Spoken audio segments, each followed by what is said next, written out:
გამარჯობათ მეგობრებო, მოგესალმებით ყველას. სამგორის რაიონში ვიმყოფებით ახლა, სადაც ერთი ძალიან კარგი პროექტი ხორციელდება. ესე იგი, ამ საცხოვრებელ კორპუსებს შორის არსებული ტერიტორიის მოწესრიგება მიმდინარეობს. საუბარი არის დაახლოებით 2 ჰექტარზე. აქ იყო დაახლოებით 40-მდე ფარეხი, რომლის დემონტაჟი განხორციელდა და ამისთვის, რა თქმა უნდა, ადგილობრივ მოსახლეობას მინდა ძალიან დიდი მადლობა გადაუხადო იმისთვის, რომ ითანამშრომლეს გამგეობასთან მოხდა აღნიშნული ფარეხების დემონტაჟი, რომელიც ძალიან დიდ ტერიტორიას იკავებდა, ვიზუალურადაც პრობლემური იყო და შესაბამისად მიმდინარეობს აღნიშნული ტერიტორიის მთლიანად მოწესრიგება, მოწყობა და ძალიან კარგი დასასვენებელი რეკრეაციული სივრცე გაკეთდება. ორი თვე დაჭირდება სამუშაოების დასრულებას, ასევე მოეწყობა ავტომობილებისთვის პარკინგი, რომელიც ყველანაირად მოწესრიგებული იქნება, ახალი ხელმცენარეები დაირღვება, ღამის განათებები, ბავშვებისთვის ატრაქციონები დამონტაჟდება, მოსასვენებელი ფანჩატურები კეთდება და ძალიან მაგარია, ჩვენ გავაგრძელებთ ამ ტიპის პროექტების განხორციელებას, გვინდა რომ ყველა რაიონში უბნების დონეზეც იყოს რეკრეაციული სივრცეები, სადაც ადამიანები შეძლებენ დასვენებას, გართობას, განტვირთვას და ასე შემდეგ. მე დაგემშვიდობებით, ჩვენ მომდევნო დღეების განმავლობაში კიდევ შევხვდებით ერთმანეთს და სხვა საინტერესო და მნიშვნელოვან პროექტებს გავაცნობთ დედაქალაქის მოსახლეობას.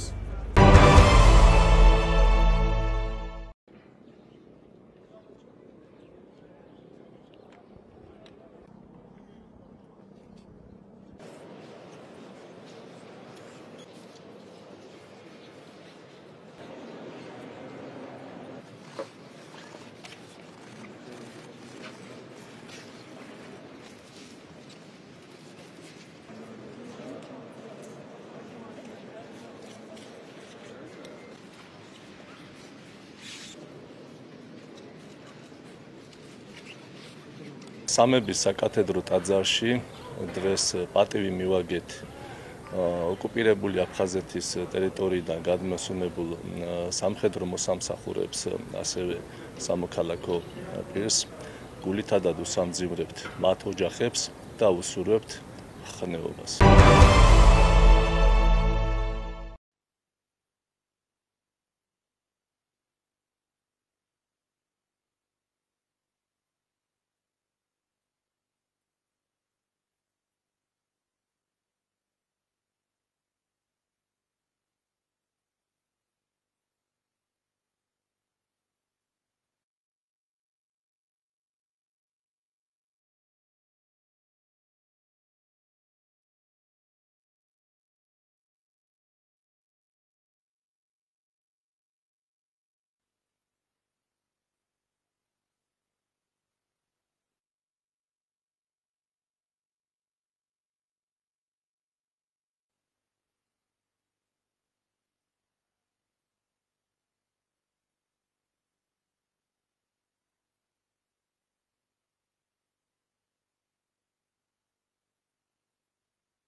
დღეს განსაკუთრებით მძიმე დღე აფხაზეთში უგზო დაკარგულად მიჩნეული დამატებით 6 იდენტიფიცირებული პირის, მათ შორის 5 სამხედრო მოსამსახურის ოჯახებისთვის, რომლებიც არიან ომის სისასტიკით გამოწვეული იმ ტრაგიკული მოვლენების უშუალო მონაწილე, რაც ჩვენი ქვეყნის მრავალათასობით ოჯახმა გამოსცადა, რაც უკავშირდება ახლობელი ადამიანის დაკარგვას, დევნილობას თუ უგზო-უკლოდ გაუჩინარების უმძიმეს ხვედრს.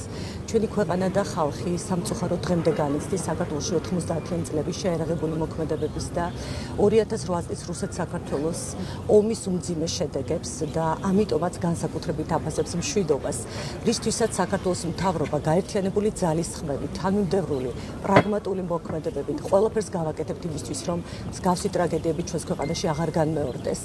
და ის ურთულესი გამოწვევები, რაც დღეს სახეზე გვაქვს, დავძლიოთ მხოლოდ და მხოლოდ მშვიდობით, გამყოფი ხაზებით გაყოფილ ჩვენს ხალხს შორის ნდობის აღდგენით და შერიგებით. სურს კიდევ ერთხელ პატივი მივაგო საქართველოს ერთიანობისთვის დაღუპულ ყველა მამულის შვილთა ხსოვნას და მივუსამძიმრო ოჯახებს, რომლებიც დღეს ხელმეორედ განიცდიან ოჯახის წევრის დაღუპვის დადასტურებით გამოწვეულ უმძიმეს ტკივილს.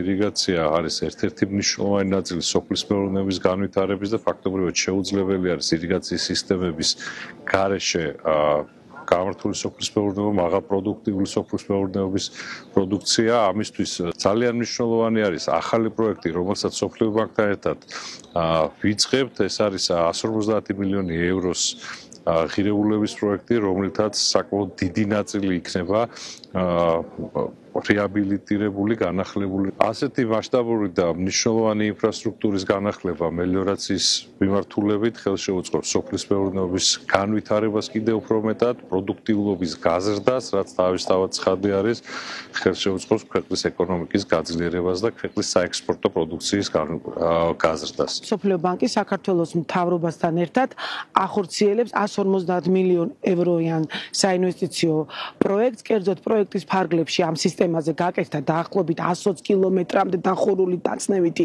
საირიგაციო სისტემა, რამაც საშუალება მიცა, რომ ფერმერებს სტაბილურად რამოცულობის წყალი ჭირდებათ, რომ უპრობლემოდ მიიღონ, დანაკარგები არ არის წყლის. სოფლიო ბანკი ასევე გეგმავს ამ მიმართულებით სამუშაოების განხორციელებას. კახეთის რეგიონში ბოლო აწლეულების განმავლობაში საქართველოს სოფლის მეურნეობისა და გარემოს დაცვის სამინისტროს მიერ უპრეცედენტო პროექტი განხორციელდა, რომელიც მოიცავს ქვემო სამგორის სამელიორაციო არხის მარჯვენა ზოლის სრულ რეაბილიტაციას. აღსანიშნავია, რომ კახეთის რეგიონში განხორციელდა 131 კილომეტრის სამელიორაციო არხის რეაბილიტაცია, რაც ჯამში მოიცავს 40,000 ჰექტარზე მეტ გაუმჯობესებულ სარწყავ არხებს. ბუნებრივია, ეს არის უპრეცედენტო პროექტი კახეთის რეგიონისთვის, ვინაიდან ჩვენი რეგიონი არის მევენახეობა მეღვინეობის მხარე და ჩვენს ფერმერებს საშუალება ექნებათ განახლებული სარწყავი არხის მეშვეობით უკეთეს პირობებში მოახდინონ სასოფლო სამეურნეო სავარგულების მოვლა პატრონაჟი.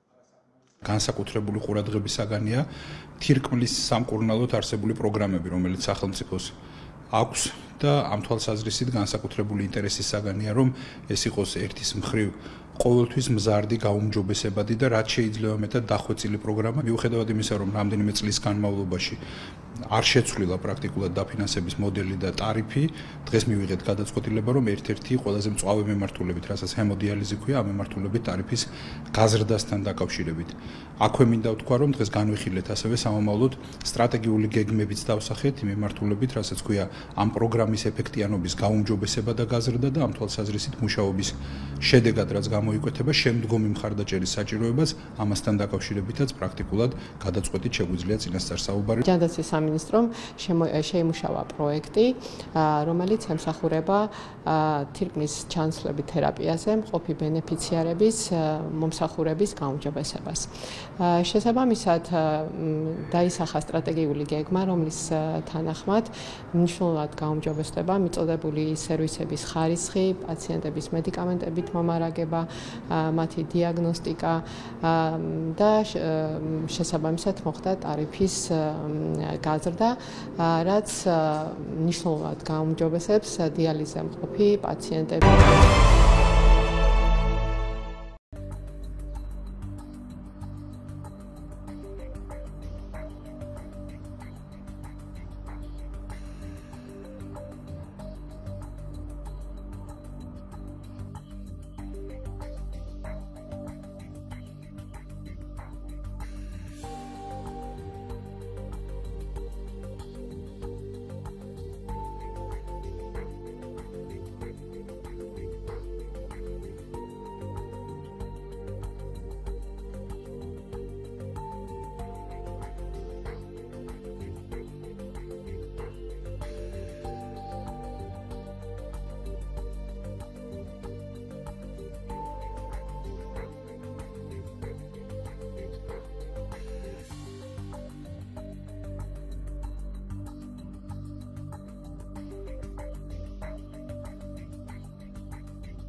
პარლამენტის ადამიანის უფლებათა დაცვის კომიტეტში ნარკოპოლიტიკის გამკაცრებასთან დაკავშირებით ქართული ოცნების მიერ ინიცირებულ კანონპროექტს განიხილავენ. ნარკოპოლიტიკასთან დაკავშირებული ცვლილებები სულ 8 სხვადასხვა კანონში შევა. ახალი რეგულაციებით სისხლის სამართლის კანონმდებლობას რამდენიმე ახალი მუხლი ემატება. ნარკოტიკული დანაშაულების შემადგენლობა იმიჯნება და იზრდება თავისუფლების აღკვეთის ვადები. გარდა ამისა, მკაცრდება ადმინისტრაციული პასუხისმგებლობაც, კერძოდ ნარკოტიკული საშუალების ან მისი ანალოგის მცირე ოდენობით უკანონო დამზადება, შეძენა, შენახვა, გადაზიდვა, დანიშნულების გარეშე მოხმარება ან ზემოქმედების დასადგენად შემოწმებისათვის თავის არიდება, დაჯერიმდება 500 ლარიდან 2000 ლარამდე ოდენობით, ან 60 დღემდე ადმინისტრაციული პატიმრობით. ასევე აღნიშნული სამართალდარღვევის ჩადენა, იარაღთან დაკავშირებული უფლებების შეზღუდვას და 3 წლის ვადით სატრანსპორტო საშუალების მართვის უფლების შეჩერებას გამოიწვევს. განისაზღვრება ნარკოვაჭრობისა და ნარკომოვაჭრის ცნება, დადგინდება რაც ჩაითვლება ნარკომოვაჭრის ქონებად.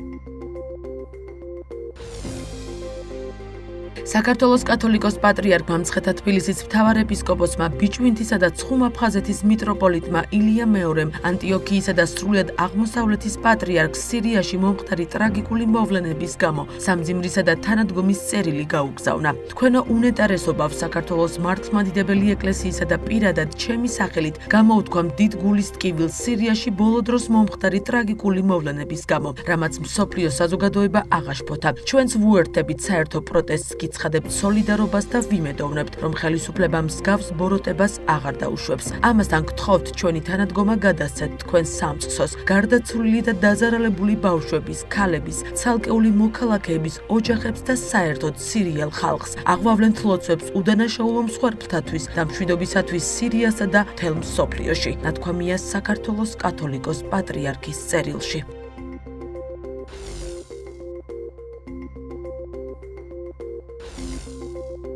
დასავლეთი საქართველოს ხელისუფლებაზე ზეწოლას განაგრძობს. საფრანგეთის ეროვნული ასამბლეა საქართველოს არჩევნებში რუსეთის ჩარევას გმობს. ამის შესახებ საფრანგეთის პარლამენტის ქვედა პალატის ეროვნული ასამბლეის მიერ მიღებულ რეზოლუციაში ანათქვამი. პარალელურად ჩეხეთის სენატის საგარეო კომიტეტმა მიიღო რეზოლუცია, რომელშიც მოთხოვნილია საქართველოში ახალი საპარლამენტო არჩევნების ჩატარება, ეგრეთ წოდებული პოლიტპატიმრების გათავისუფლება და სანქციების სამიზნე პირთა სიის გაზრდა. აღნიშნულ დოკუმენტში ვკითხულობთ, რომ საქართველოს ხელისუფლება ახორციელებს რეპრესიებს მშვიდობიან მომიტინგეებზე და ადამიანის უფლებებს არღვევს. ჩეხეთის მთავრობა ასევე ითხოვს ქართულმა ოცნებამ გამოხატვის თავისუფლება აღადგინოს და არადემოკრატიული კანონები გაიწვიოს.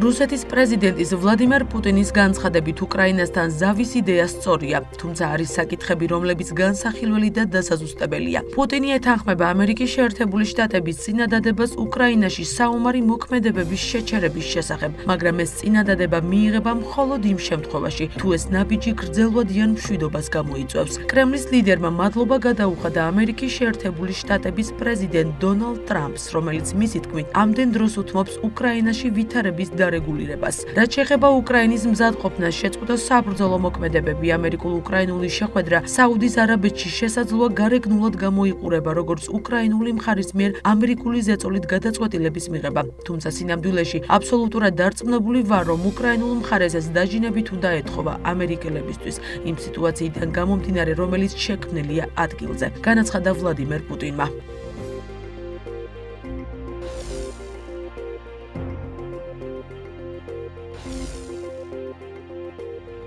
რუსეთის პრეზიდენტის განცხადებას ამერიკის შეერთებული შტატების პრეზიდენტი დონალდ ტრამპი მალევე გამოეხმაურა და თქვა, რომ ცეცხლის შეწყვეტის შესახებ ვლადიმერ პუტინის განცხადება ძალიან პერსპექტიულია, მაგრამ არ არის სრული. ტრამპი მზად არის რუსეთის პრეზიდენტთან ცეცხლის შეწყვეტის შესახებ ისაუბროს, რადგან საომარი მოქმედებები სწრაფად უნდა დასრულდეს. ვლადიმერ პუტინის განცხადება ცეცხლის შეწყვეტასთან დაკავშირებით უკრაინის პრეზიდენტის გამოეხმაურა. ვლადიმერ ზელენსკის თქმით, პუტინს რა თქმა უნდა ეშინია პირდაპირ უთხრას პრეზიდენტ ტრამპს, რომ მას სურს ამ ომის გაგრძელება და ეს სიტყვები მისი მხრიდან იყო ძალიან პროგნოზირებადი და მანიპულაციური.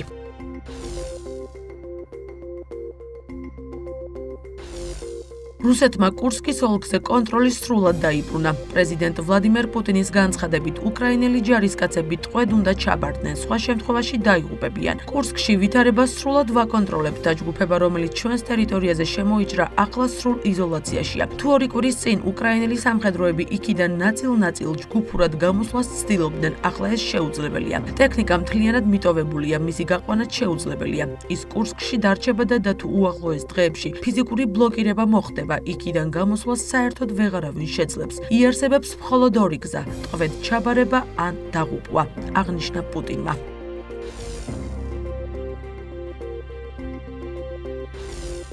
დონალდ ტრამპი რუსეთის ნავთობის, გაზისა და საბანკო სექტორების წინააღმდეგ სანქციებს ამკაცრებს. როგორც CBS News-ი უწყება, ამერიკის შეერთებული შტატების სახაზინო დეპარტამენტმა ბაიდენის ადმინისტრაციის მიერ იანვარში შემოღებული 60 დღიანი გამონაკლისი, რომელიც სანქცირებულ რუსულ ბანკებს კონკრეტული ტრანზაქციების განხორციელების საშუალებას აძლევდა, გააუქმა. ამერიკულ საბანკო სისტემებზე წვდომის შეზღუდვა კი სხვა ქვეყნებისთვის რუსული ნავთობის შეძენას გაართულებს. ცნობისთვის მანამდე ამ სანქციებისგან 11 მათ შორის რუსეთის ცენტრალური ბანკიც თავისუფალი იყო.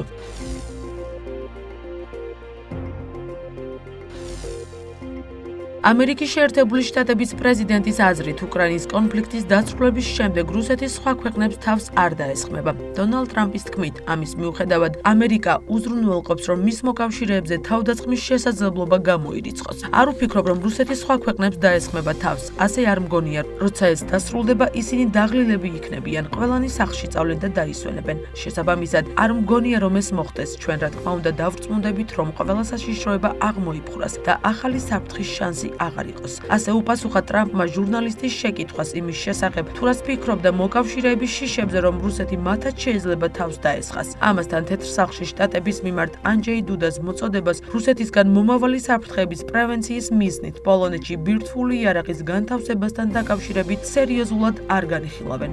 ვიცე-პრეზიდენტ ჯეი-დი ვენსის განცხადებით შოკირებული იქნება, თუ ტრამპი აღმოსავლეთ ევროპაში ბირთვული იარაღის განთავსებას მოისურვებს.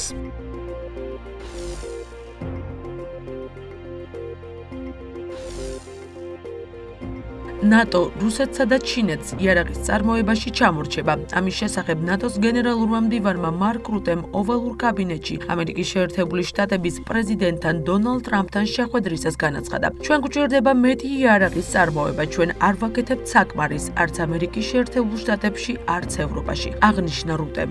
მისივე თქმით, ამერიკის შეერთებულ შტატებს თავდაცვის ძლიერი ინდუსტრია აქვს, მაგრამ წარმოების გასაზრდელად უფრო მეტი უნდა გაკეთდეს.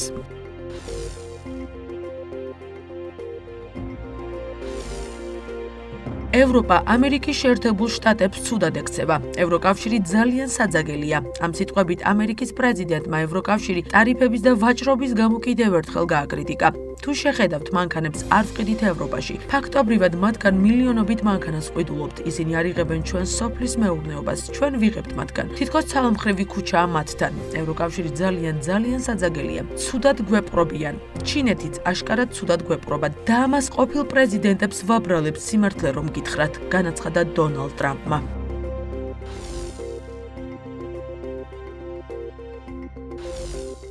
სომხეთი და აზერბაიჯანი სამშვიდობო ხელშეკრულებაზე შეთანხმდნენ. სომხეთის რესპუბლიკა მზად არის ხელშეკრულების ხელმოწერის დროსა და ადგილზე აზერბაიჯანის რესპუბლიკასთან კონსულტაციები დაიწყოს. ნათქვამია სომხეთის საგარეო უწყების განცხადებაში. აზერბაიჯანის პრეზიდენტის ცნობით კი ბაქოს მხრიდან სომხეთის ამჟამინდელი მთავრობის მიმართ ნდობა ნულთან ახლოსაა. ილჰამ ალიევის თქმით, სიტყვების ნაცვლად საჭიროა დოკუმენტები, რომ სომხეთის კონსტიტუციას არ ჰქონდეს რაიმე ტერიტორიული პრეტენზია აზერბაიჯანთან. ამასთან, როგორც ალიევმა აღნიშნა, საჭიროა ევთოს მინკის ჯგუფი დაიშალოს.